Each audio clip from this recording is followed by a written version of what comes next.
Hi guys. Oh my god, this is so awkward. Like, I don't know if this is like a weird, awkward angle or not because I'm using a new setup with new equipment.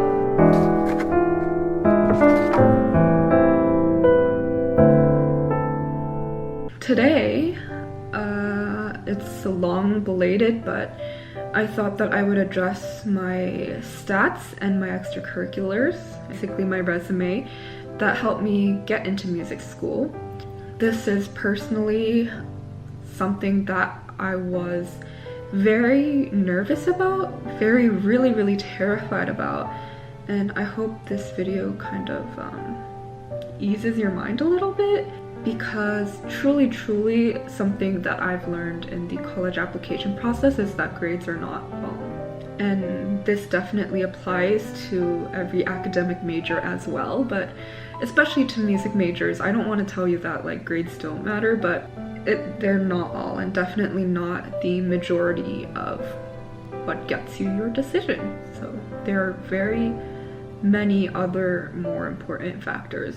I was, quite frankly, not the best student.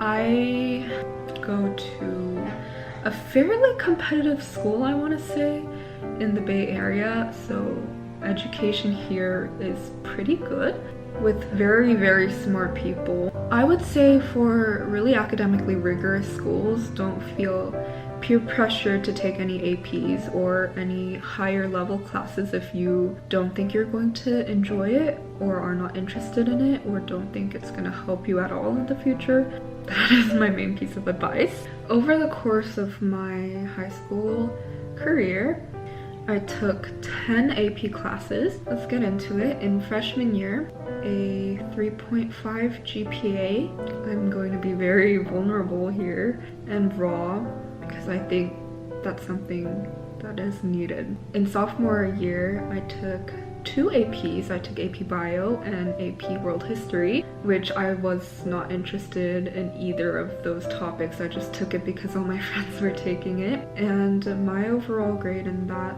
year was 3.57 was my GPA.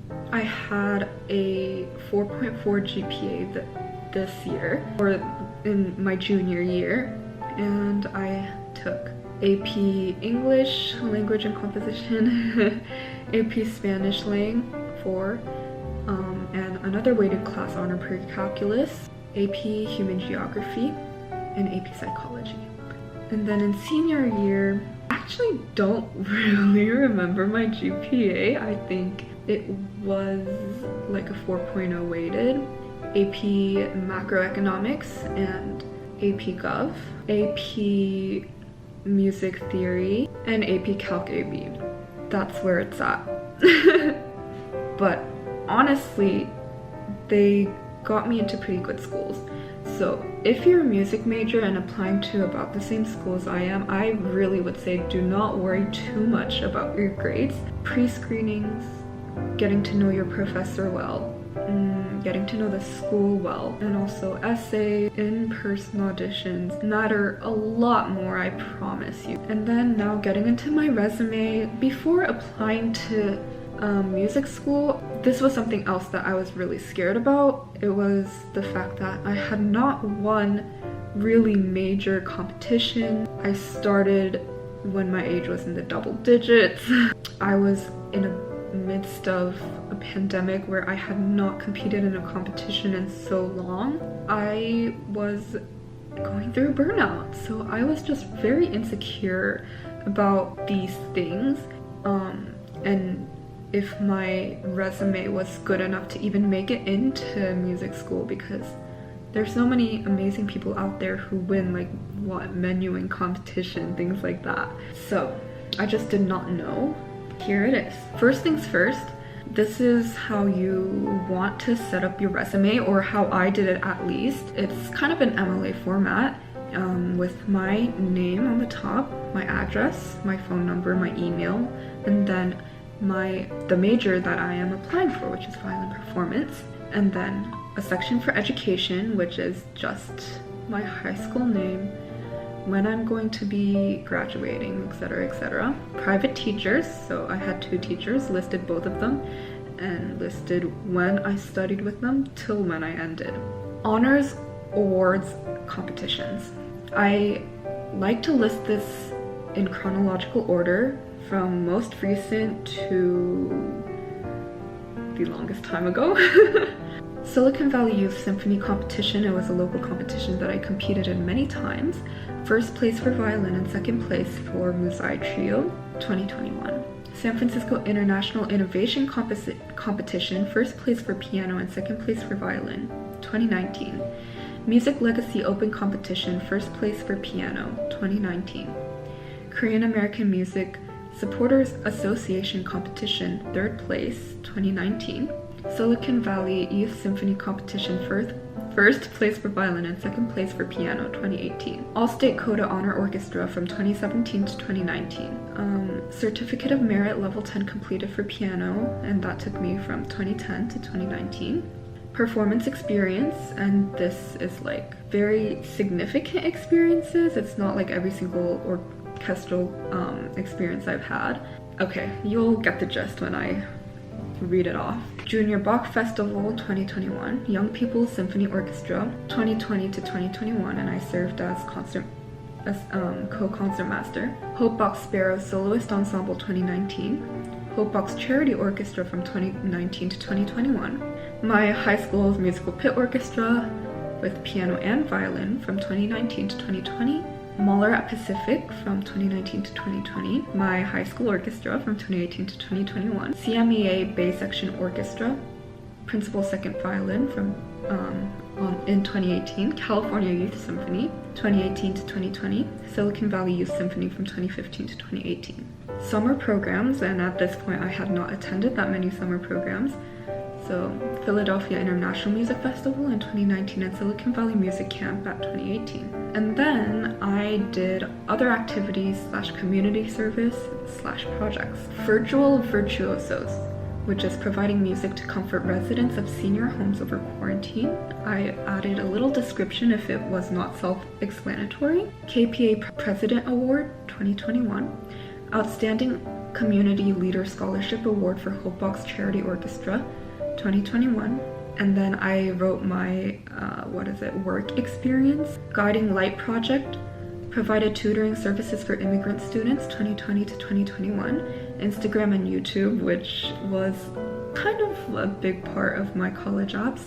Opened up social media accounts to track progress 2020 to 2021. Giblia Project, Moroccan Orchestra Quarantine Project, featured on the Moroccan News 2020. And I have to say, like, these little virtual projects that happened that I was invited to play on over quarantine really added up, I guess. Like, I was not thinking about my resume back then when I took part in these projects, but they were very helpful to me and also gave me a lot of learning experience, which is why I put them on here, because I think these kinds of virtual projects were very new at the time when I had done them. The Prayer Project Quarantine Project, featured on Indian News 2020. Make Our Garden Grow Quarantine Project, also 2020. Project Doctor, founded a project which gifted handmade artwork and recorded music to frontline healthcare workers at local hospital, 2020. Korean American Parents Association Book Club Leader from 2019 to 2021. That basically wraps up my resume. And also, adding on to a resume, this other document is something that a lot of music schools look for. It's called a repertoire list. And basically, I had really not heard of what a repertoire list even was to start with when I first got into college apps. So I think it's like worth taking time to kind of go over it with you guys right now, because I did not know what it was, and I think it's helpful to know. So this was the repertoire list that I sent in for all of my schools that asked for one. And this also does not play a big role at all, or any role at all actually, in being admitted to college. It just gives the professor an idea of where you're at, what pieces you've played, and what pieces that they would want to start you on. Like, it's kind of like a picture of what they want to do with you or work on with you, like in the future, if you come and study under them. Don't overthink this part of the application too much. Divided into two parts: solo work and chamber music. Orchestral music, usually you don't put it on there just because a lot of the time there's really very many orchestral pieces that people go through and it's just tedious.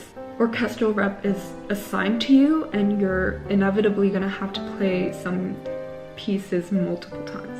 But anyway, I like to sort these in alphabetical order, and also some schools ask you to only list things that you played like for the last 5 years, 3 years, something like that, or put asterisks on the ones that you performed in front of audiences. So there's always these specific things that schools want, and if they want it, it's gonna be in the instructions, so importance of reading instructions. But other than that, you're pretty much good. My rep list was not even a page long. It was like 75% of the page, and that's completely fine, honestly.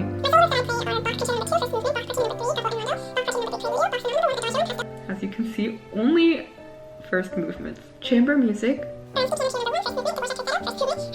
So that wraps up like all of these supplemental things that I had to prepare in order to apply to music school. I hope this was somewhat helpful, and the reason why I'm posting this is to let everyone know that this is not a big stressor in music auditions, and that this is the least of your concerns. Seriously, I feel like I wasted my time worrying about if my grades are good enough, like is my rep list long enough, is my resume bright enough, is it good enough. Like, don't worry about that. Just during that time, I would say go listen to your piece one more time, go think about how you can improve your playing for your auditions, things like that.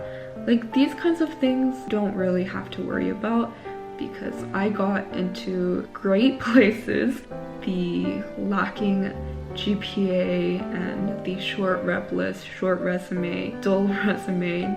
And the thing is, like, no matter how short your resume is and no matter how bad you think your GPA is, to someone else it's gonna be, you know, great.